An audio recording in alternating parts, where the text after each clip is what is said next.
Mari kita membuka Alkitab kita dalam kitab Amsal pasal yang ke-29.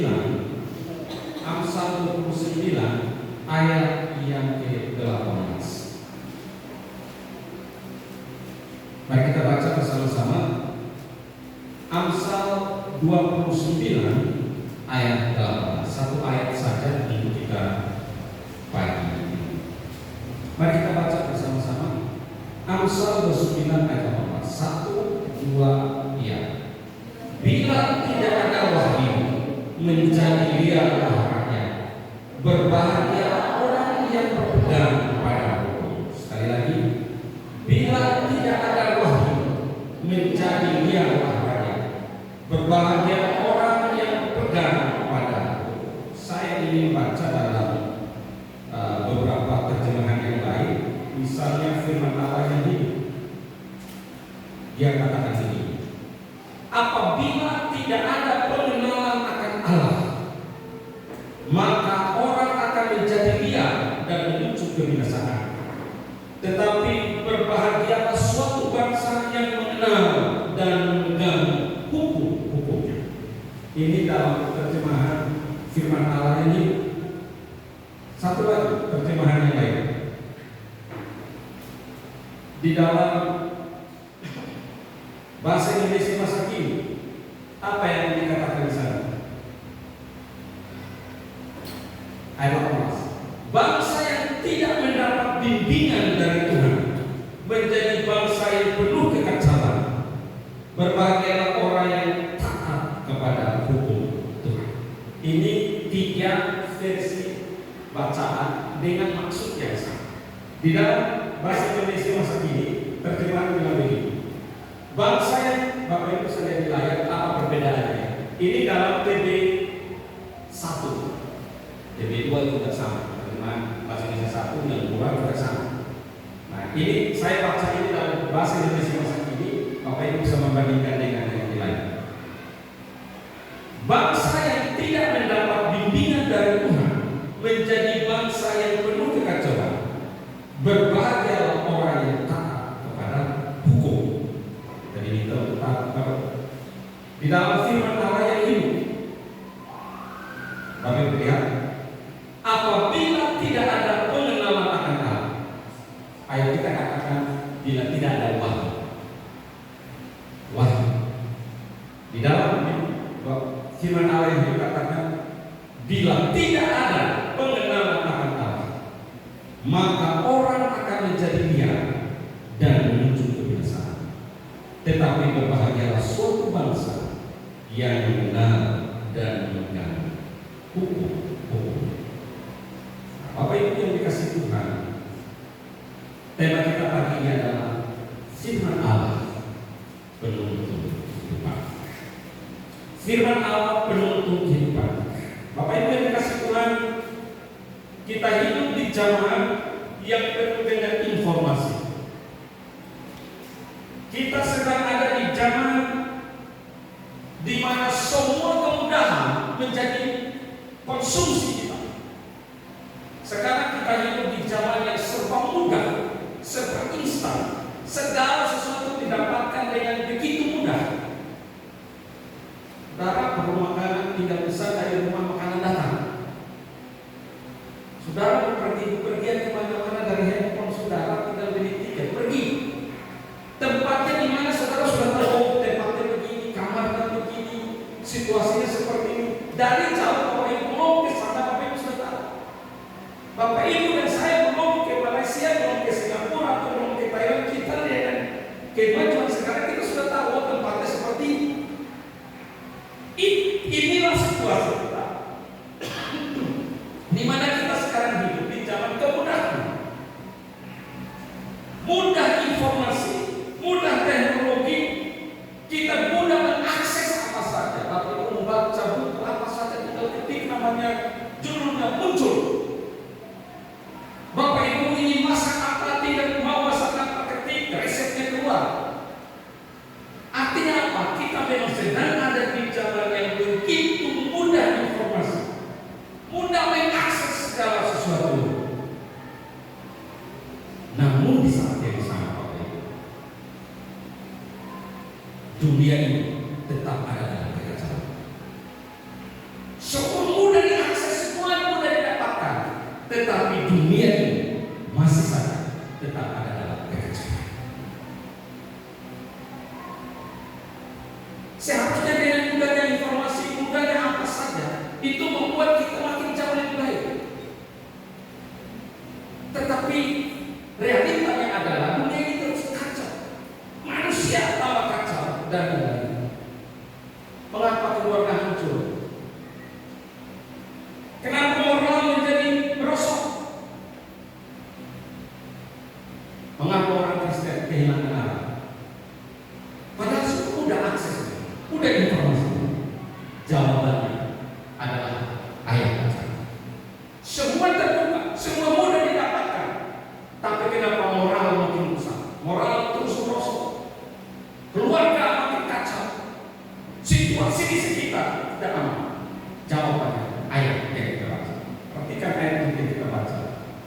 Bisa dikatakan, kalau tidak punya visi. Bahasa Indonesia pakai kata wahyu. Tetapi dalam terjemahan firman Allah ini, kalau orang tidak mengenal firman, kalau orang tidak punya wahyu, kalau orang tidak punya firman Tuhan, hancur. Itu sebabnya memang firman Allah adalah penuntun hidup seseorang.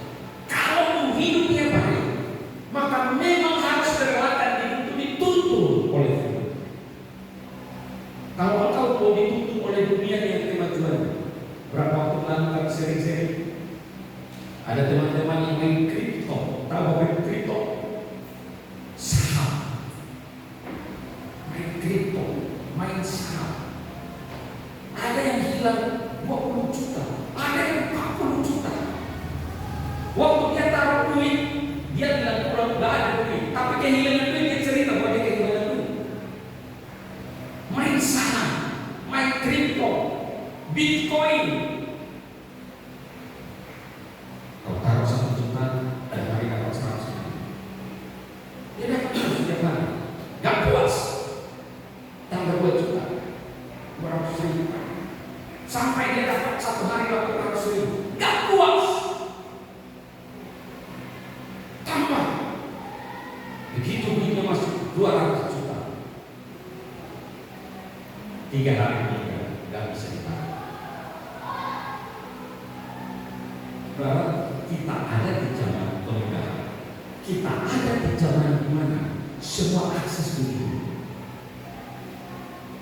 Tetapi supaya memudahkan ini, kenapa yang pertama moral orang semakin rusak, rumah tangga orang semakin kacau, hidup orang akan semakin baik.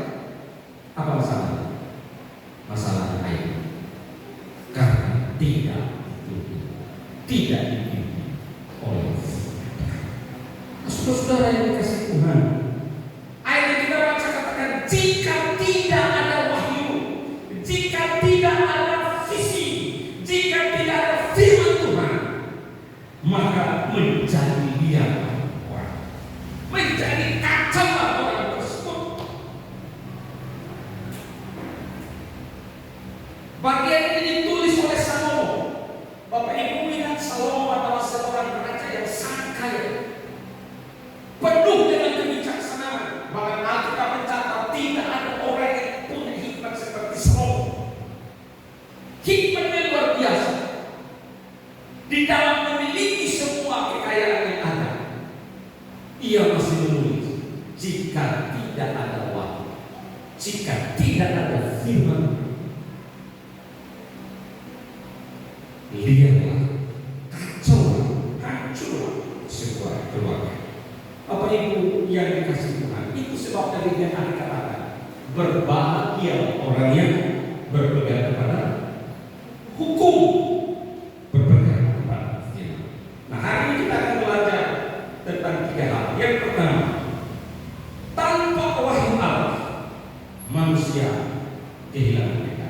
Ini yang pertama. Tanpa firman Tuhan, manusia kehilangan kendali. Saudara-saudara yang dikasih Tuhan, baca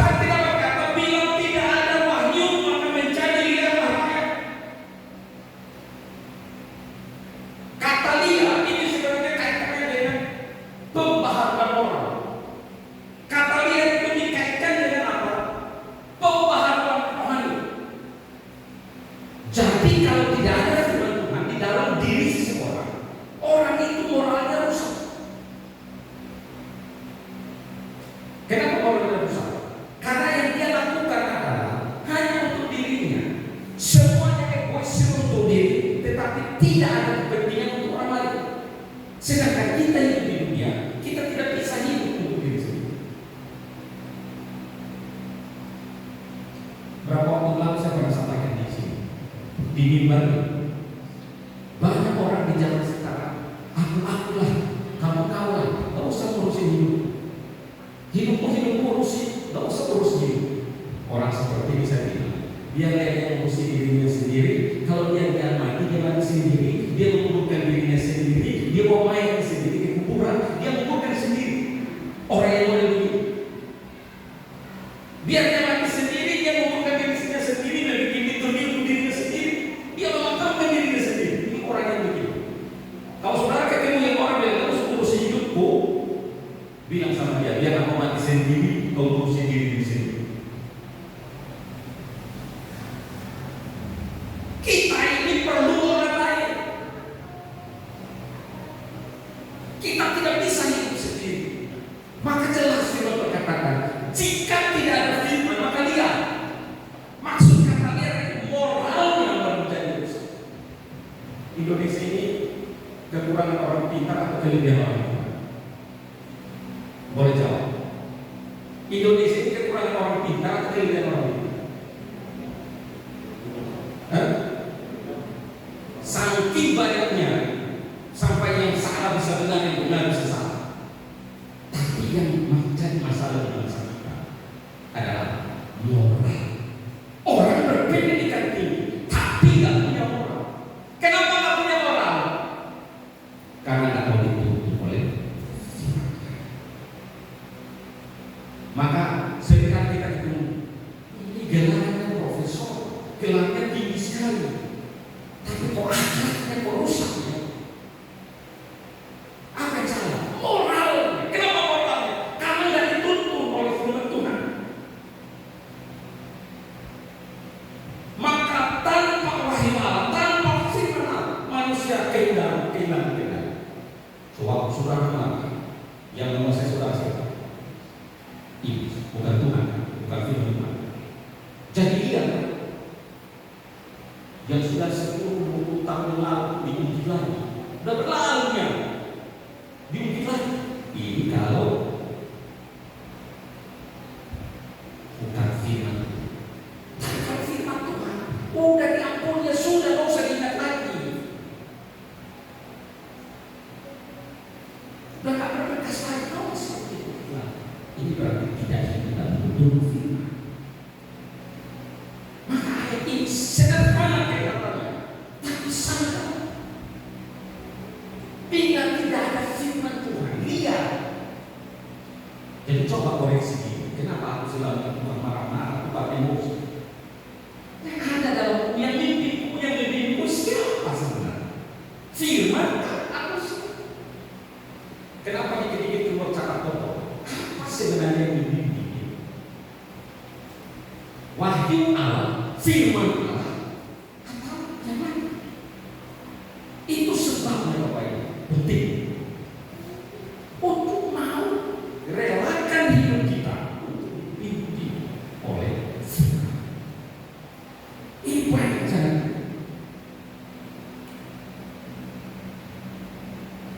Kalau tidak ada firman Tuhan, maka kita ini menjadi liar.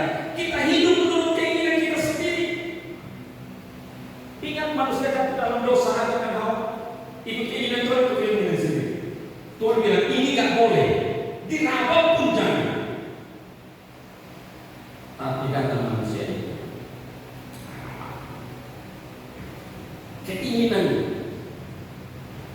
kejatuhan manusia dalam dosa meninggalkan kita. Kok seringkali kita menolak dipimpin oleh Tuhan. Kecenderungan hati manusia adalah memberontak terhadap Allah. Nah, kita bisa lihat dalam perjalanan bangsa Israel. Kalau bangsa ini taat sama Tuhan, baik. Kalau mereka jahat, hancur. Terus kalau kita baca perjanjian lama, Bapak Ibu baca kita baca, kita maki-maki perjanjian lama.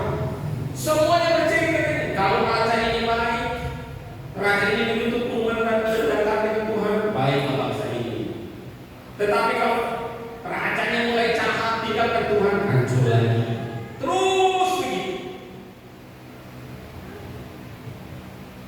Saudara-saudara, Hakim-Hakim 17 ayat 6 ini contoh. Hakim-Hakim 17 ayat 6 apa dikatakan sana? Pada zaman itu tidak ada raja di antara orang Israel. Ini kata-kata yang mana? Apa dikatakan di sana? Setiap orang berbuat apa yang benar menurut pandangannya sendiri. Hari ini kita melakukan itu. Hari ini kita melakukan itu. Sering. Ngapain itu? Suka kita lah. Ngapain urus diri? Ngapain urusan? Yang benar kita, menurut kita benar kita lakukan.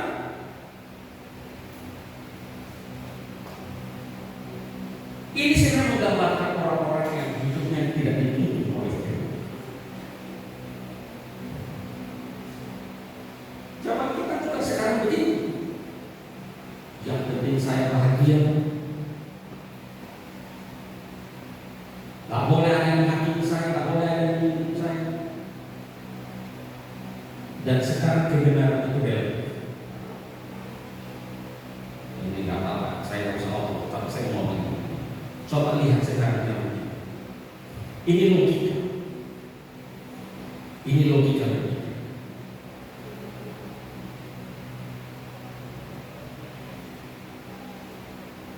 Bapak Ibu percaya di Alkitab? Hanya dua kemungkinan. Ada yang percaya, ada yang bilang tidak. Saya bilang ini Alkitab diterbitkan oleh lembaga Alkitab Indonesia. Tiba-tiba Pak Denny bilang, Pak itu palsu Pak. Buktinya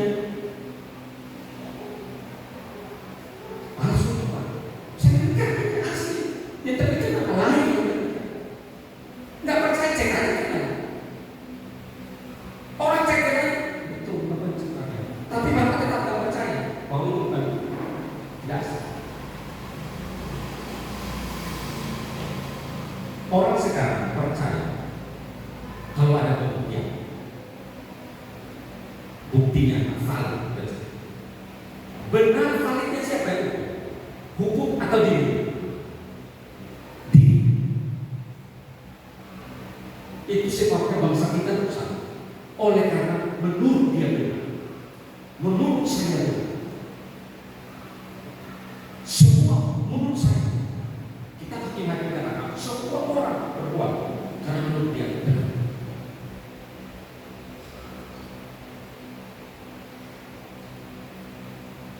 Contoh kasus ijazah Jokowi palsu. Yang membuktikan siapa? Yang menuduh itu yang harus membuktikan.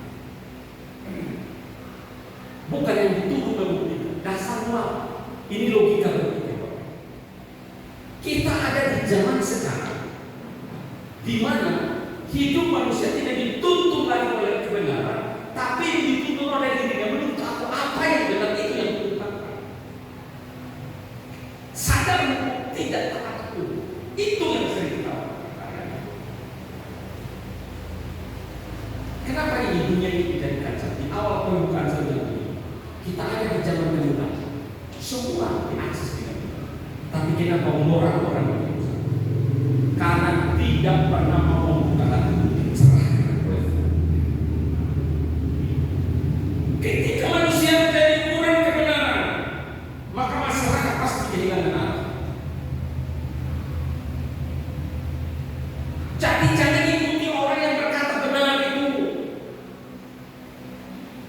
Yang berkata benar ini katanya benar, menurut dia.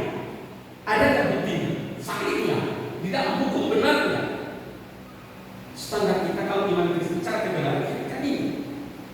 Kalau bicara politik, hukumnya adalah KUHP. Bicara perpajakan, hukumnya buktinya undang-undang perpajakan. Jadi kita bicara sesuatu dasarnya adalah ini. Kebenaran mana yang membutuhkan kita? Itu sebabnya usia kita pertama, pemahaman kita luas.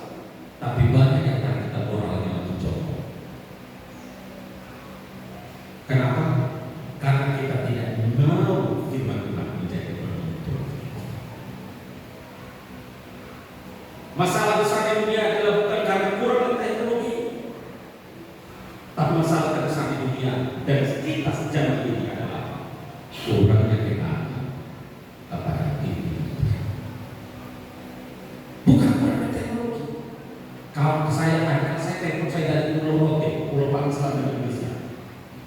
Dia dapat video yang panen padi itu pakai mesin karena lahan sawahnya luas. Dia capek karena waktu memanen tenaga semua orang lain pakai, semua memanen.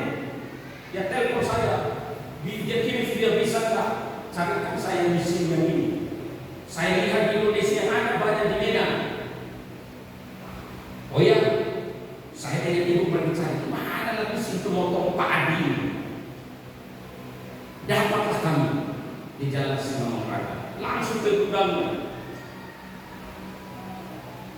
Saya kaget harganya, yang kecil 167 juta, yang harga besar 500 juta. Mungkin ada lagi yang lebih besar, tergantung. Saya kasih tahu dia, nah ini kalau buat sini nggak mau sendiri. Berapa luas lahannya? Ya ada 300 hektar Pak. Ya cocok lah kalau yang besar. Kalau memang 300 hektar. Mudah teknologi. Sekarang apa mudah? Apa itu? Tetapi yang hilang di zaman ini adalah kurangnya ketaatan.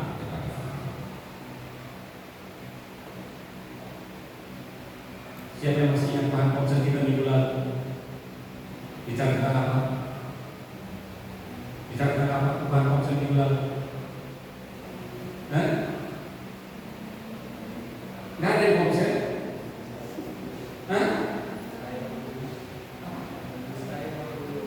Mendustai Roh Kudus. Berusaha membohongi Tuhan. Siapa yang pernah bohongi Tuhan? Luar biasa, ada di sini pernah bohongi Tuhan. Dahsyat yang teman-teman Indonesia. Di sini ada yang pernah bohongi Tuhan ya. Saya kadang-kadang apa saja sering bohongi Tuhan juga. Tapi Bapak Ibu kasih tepuk tangan untuk jemaat Tuhan ini luar biasa. Nggak ada tepuk tangan. Kenapa nggak ada tepuk tangan? Bapak Ibu kan pernah bohongi Tuhan kan? Tadi bilang enggak, suruh aja katanya nggak ada yang kata.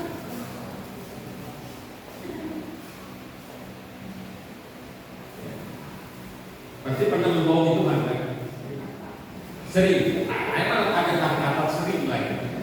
Jadi mereka yang pernah, bukan sering, hanya pernah. Malah jauh lagi sering. Kenapa itu terjadi? Karena kita membiarkan diri kita dikuasai oleh dunia. Ini poin yang pertama. Tanpa firman Tuhan, hidup kita menjadi kacau. Karena itu contohnya bukan hidup. Karena perbuatan kacau, anak-anak kacau, hidup sendiri pun kacau. Kenapa? Jangan-jangan saya tidak dituntut oleh Tuhan. Banyak saya tahu firman Tuhan, tapi saya tak mau dituntut oleh firman Tuhan. Paham maksudnya ya Bapak Ibu?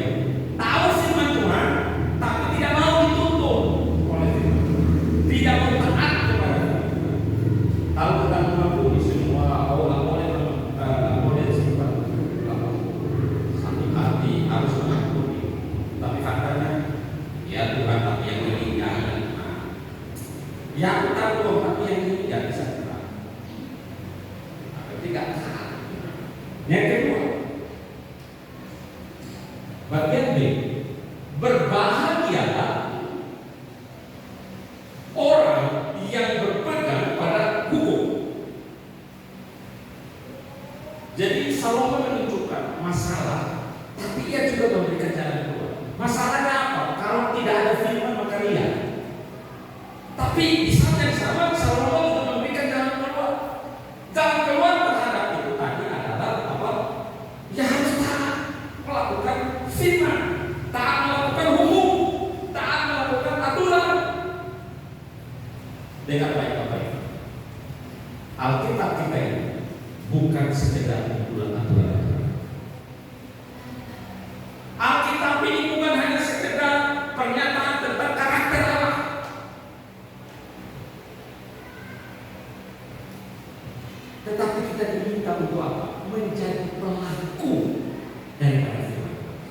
setiap apa yang kita terima, setiap apa yang kita dapat dari firman-Mu, kita praktikkan.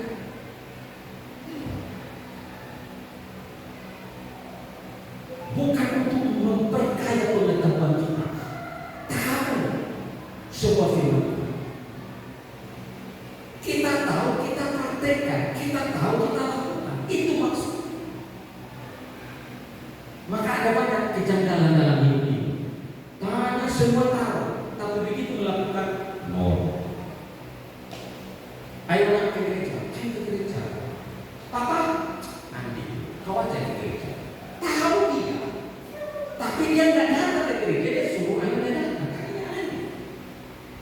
Baru kemudian dia nasihatkan, kau harus seperti apa? Anda begini.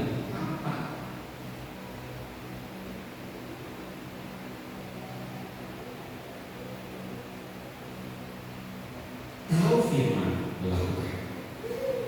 Bukan hanya sampai di sini. Itu sebabnya banyak yang kata kepala makin besar, badan makin kecil. Nah itu yang namanya kerdil program. Kalau kamu tahu yang benar, lakukan. Udah.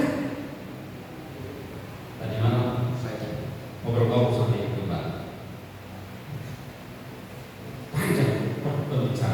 Kalau kami sudah ngobrol, saya nggak tahu apa yang dalam rumah tangga. Kalau kamu sama suami atau sama istri berapa lama kita? Saya nggak tahu tahan berapa lama. Satu menit. Tapi kalau saya mau sampai betul Allah bisa berjam-jam. Berjam-jam. Tadi malam juga ya, besok kita mau pelayanan panjang ceritanya. Yang repot kita dari kota ke kamar tidur pun bisa hancur itu. Sampai bahkan bisa ngomong, sampai jam berapa ini bisa kasih siap. Udah jalan, stop.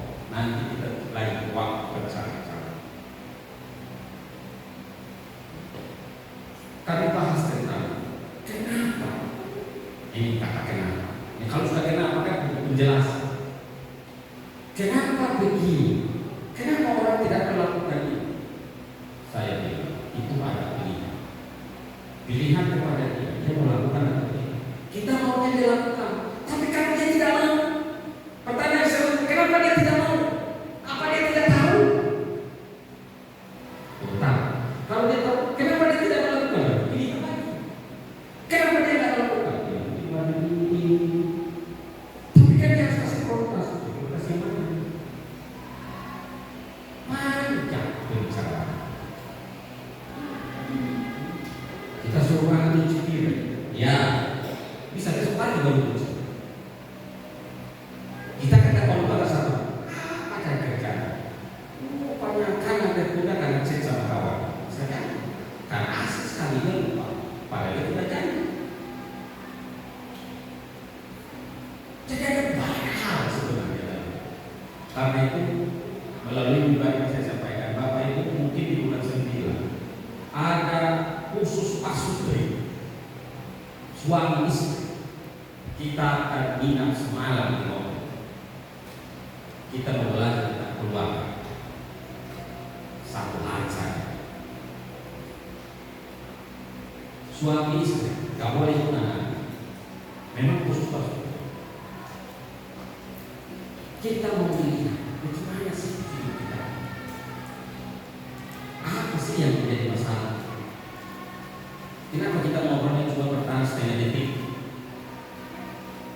Setengah detik atau setengah menit? Apa sih masalah?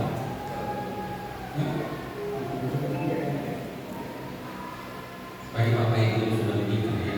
Ini tidak diizinkan untuk mana lagi. Karena kita semua pasangan.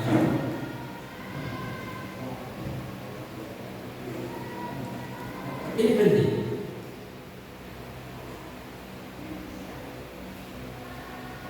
Banyak kita tahu, tapi kenapa kita tidak jadi pelaku? Itu sebabnya menjadi lihat lagi.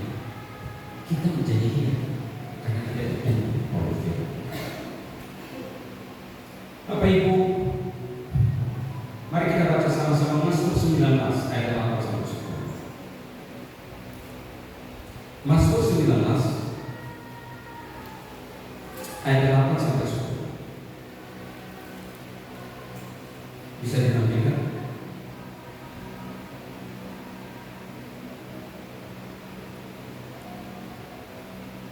Dan oke.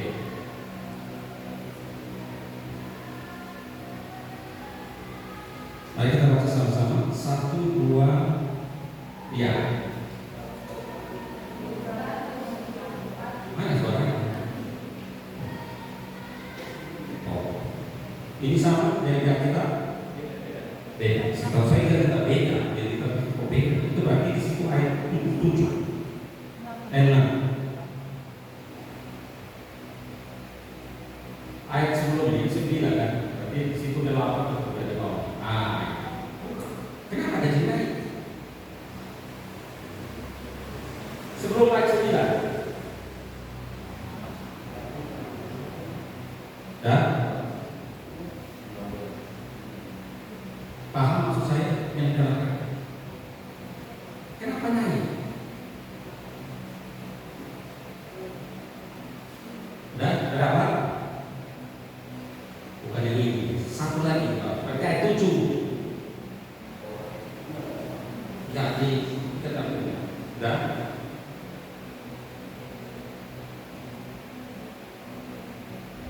berapa?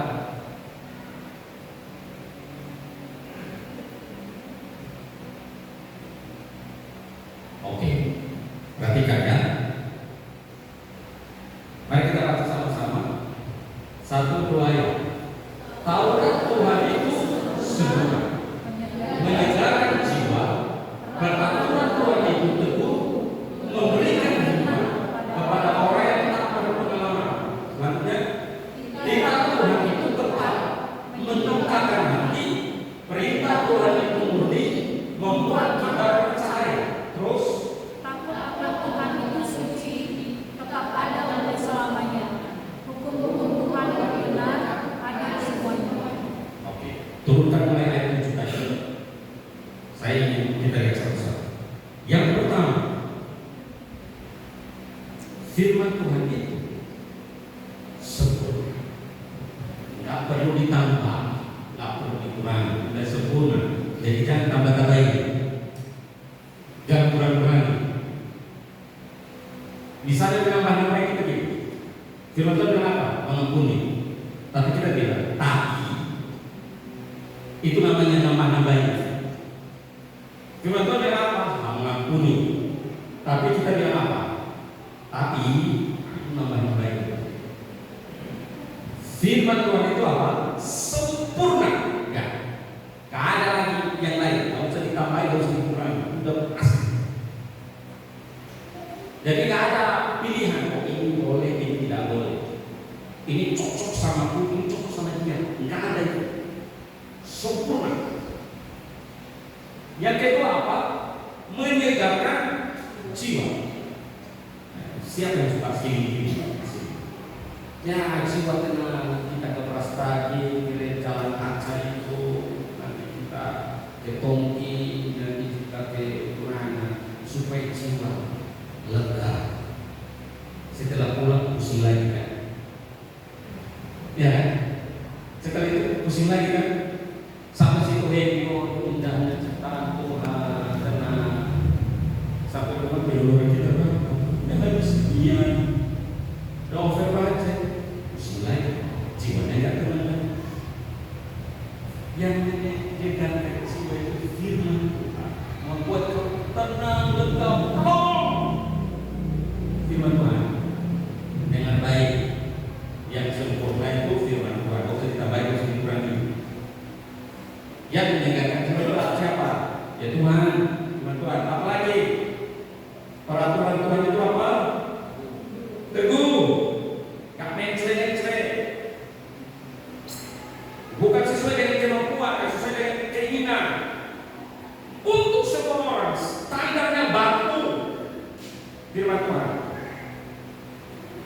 Tapi kadang-kadang kita ini sering membuat dia menjadi standar ganda.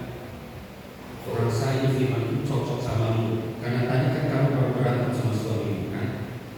Jadi dia merasa itu cocok untuknya, tapi untuk dia enggak. Ya,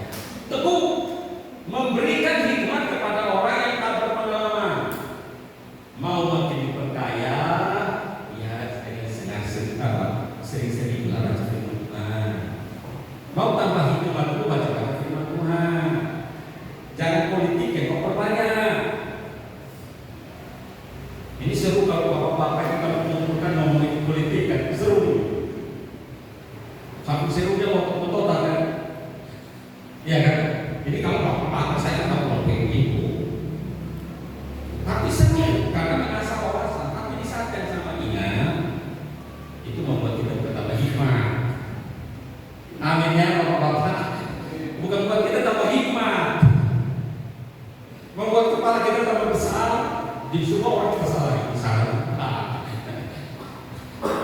Nah ini terus kami bapak-bapak ini kan kalau bapak-bapak kami di doa mempercayai itu seru.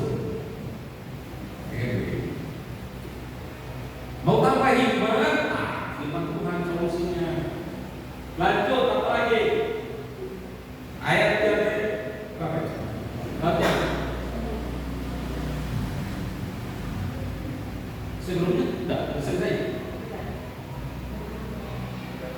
Perintah Tuhan itu tepat, menyukakan hati.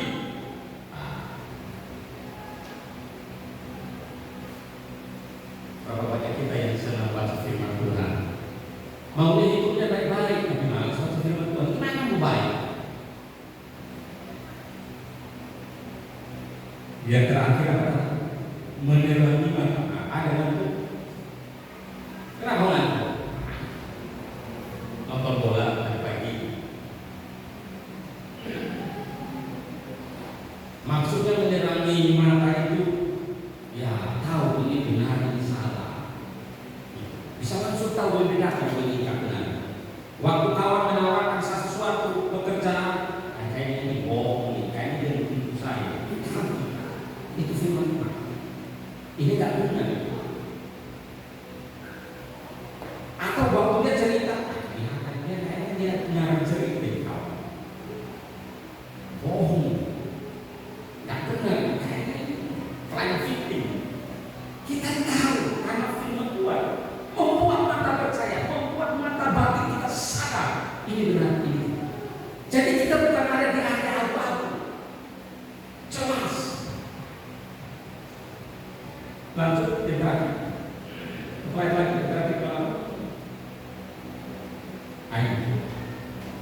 Takut akan Tuhan itu suci, tepat, tetap untuk selamanya. Hukum-hukum Tuhan itu benar, adil, semua.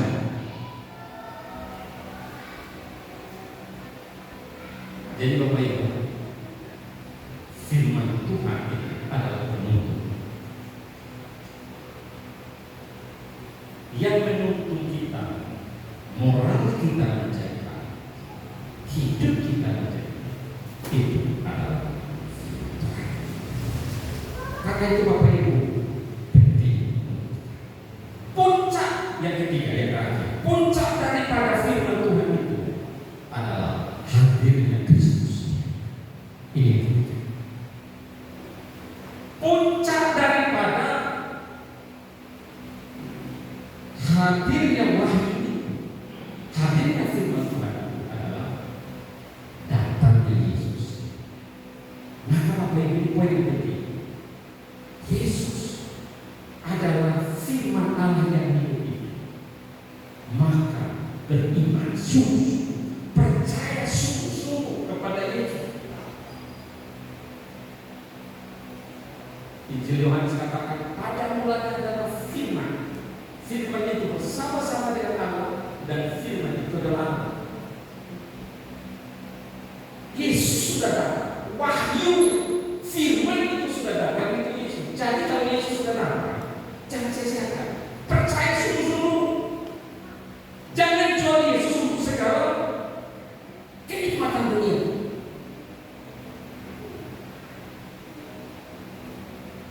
Yesus adalah satu-satunya sama.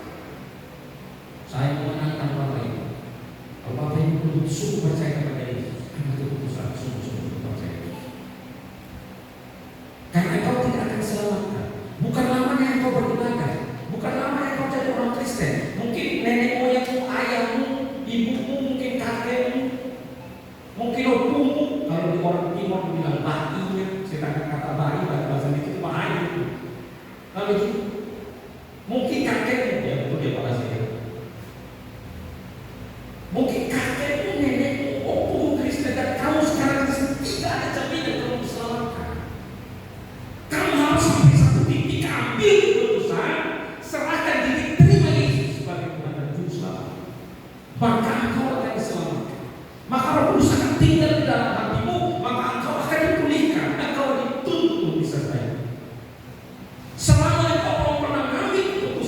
berdoa dari Yesus, saya pastikan engkau hanya mengenal Tuhan. So, engkau hanya tahu Tuhan, tapi engkau belum mengenal.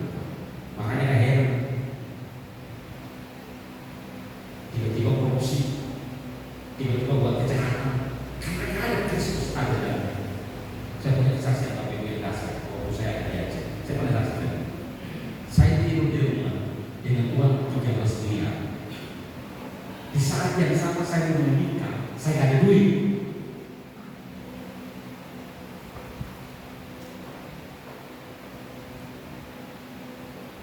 Kalau nggak ada Tuhan, mungkin saya sudah jadi buronan.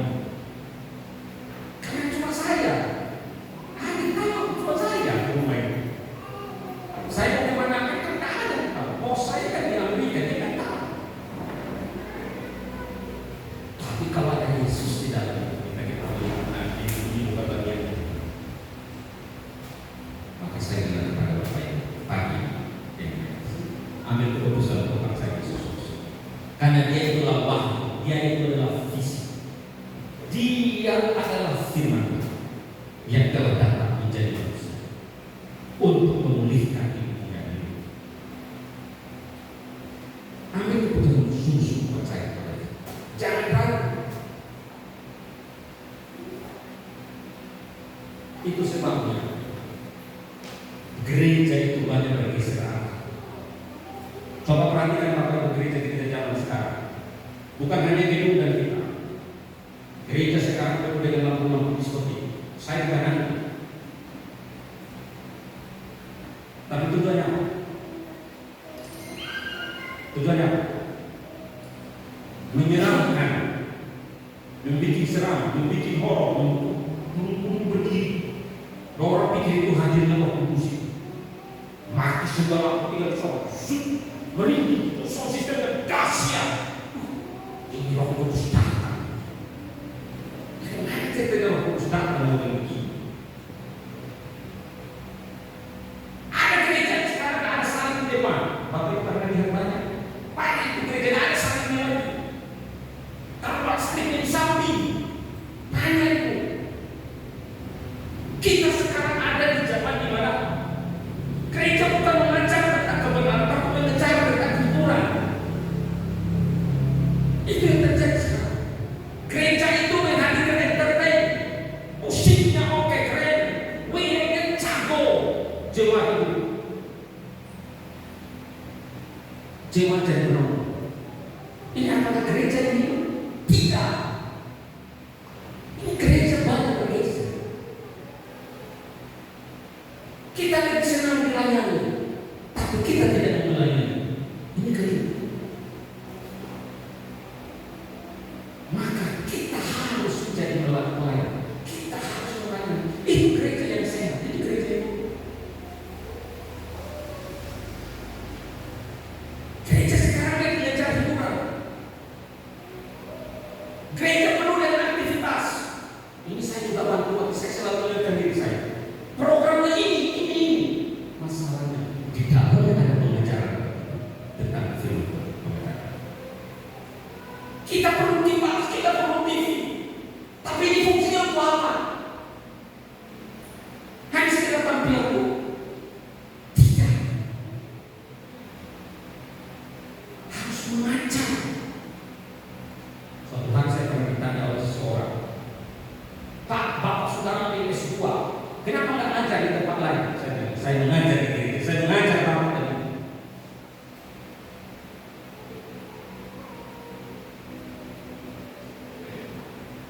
Saya terletak di rumah mengajar. Dan hari ini pagi saya mengajar Bapak. Tiap minggu saya mengajar, saya kirim ke rumah Bapak. Tiap pagi saya kirim ke rumah. Pasti banyak yang hanya scroll. Tahu saya. Anak yang baru, rohani kamu. Di level bikin lebih duluan. Pasti. Tapi ada yang betul-betul bangsa. Ada beberapa waktu terakhir saya jarang kirim renungan. Ada beberapa yang kirim sampai Pak, kok nggak ada renungan. Ada beberapa yang bilang saya bilang, Pak, kok nggak ada renungan. Dan saya minta Bapak yang ngomong siapa? Bukan cuma Tuhan sebagai saya.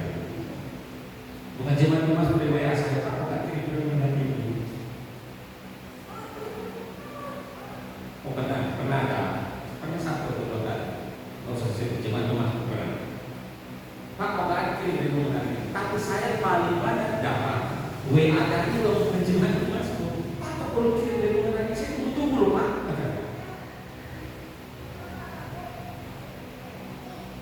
Gereja langsung ngajak, langsung ngajak saya juga. Rajin sekali melayani, rajin sekali ikut seminar, tapi nggak pernah baca.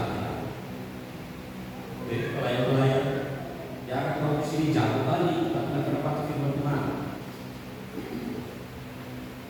Nggak baik yang melayani di sini, jangan jago di sini, tapi nggak pernah baca firman Tuhan. Ini menyindir para pelayan. Tapi ini Bapak Ibu, jemaat juga. Situ aku kerja, pulang capek tidur, sampai kapan? Gak pernah baca. Ini penting Bapak Ibu.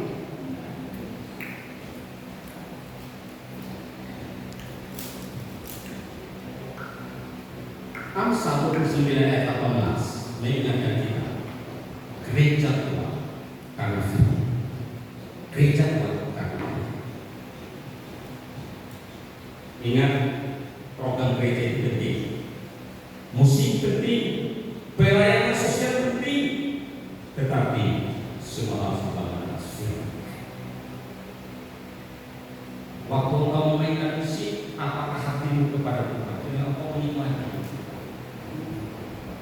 Waktu engkau memuji Tuhan betul-betul engkau menyembah Tuhan. Bapak Ibu waktu memuji Tuhan, atau Bapak Ibu hanya matanya kemisik. Kalau jangan ada suara bicara itu.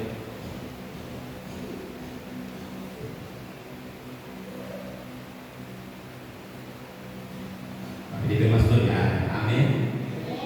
Masuk ya.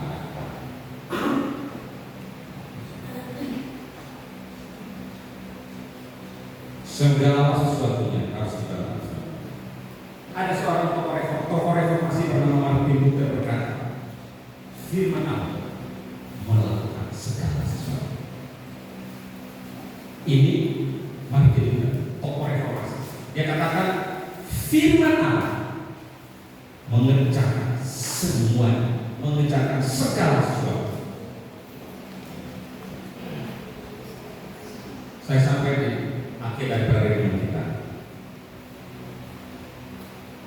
Apakah firman Tuhan menjadi otoritas tertinggi dalam hidup Bapak? Apakah firman Tuhan itu menjadi otoritas tertinggi? Maksud saya adalah apakah firman Tuhan itu sekarang menjadi panduan utama atau dunia ini menjadi panduan? Jangan sampai kita punya standar lain. Kalau di gereja ini standar. Begitu keluar dari pintu gereja, standarnya berbeda. Yang kedua, apakah saya lebih banyak dipengaruhi oleh medsos atau firman?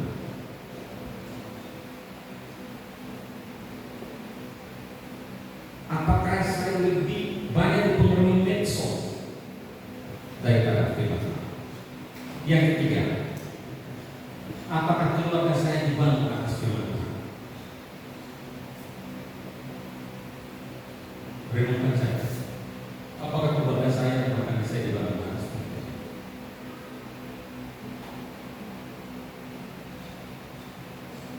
Yang terakhir,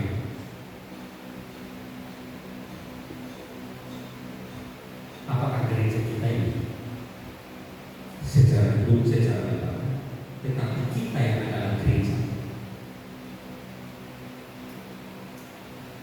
terkenal setia kepada firman? Apakah gereja kita secara gedung, lembaga, dan kita yang adalah gereja setia kepada firman? Ini harus menjadi perhatian kita. Maka kesimpulannya adalah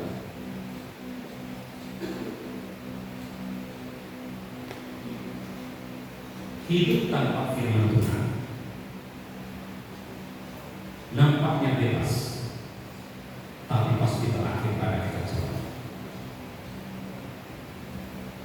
tanpa firman Tuhan nampaknya bebas, nampaknya lurus. Tapi ingat, akhirnya pasti kekacauan. Yang kedua, hidup dalam firman Tuhan, dituntut firman Tuhan, tidak lagi susah, sulit, banyak, tetapi membawa damai, hikmat dan sukacita. Pilihan ada kita pakai saya sesuai dengan tema kita pagi ini. Firman Allah menuntut kita. Firman Allah menuntut kepada kita. Maukah kau dituntut firman Allah, atau engkau sendiri yang menuntut? Pilih antara Tuhan